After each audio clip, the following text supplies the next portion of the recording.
হাসরের ময়দানে যখন নিজের ভাইকে চিনবে না,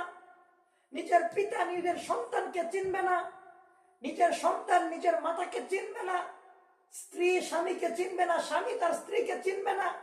সমস্ত মানুষ পেরেশান হয়ে দৌড়াইতে থাকবে। যখন সূর্যটা মানুষের হাত গিট মাথার উপরে থাকবে, কোন কোন বর্ণনায় আসছে এই সূর্যের তাপে মানুষের মাথা থেকে এই পরিমাণ ঘাম বের হবে, সেই ঘামে সে ডুবে যাবে। সমস্ত নবীরা যখন পেরেশান হয়ে দৌড়াইতে থাকবে,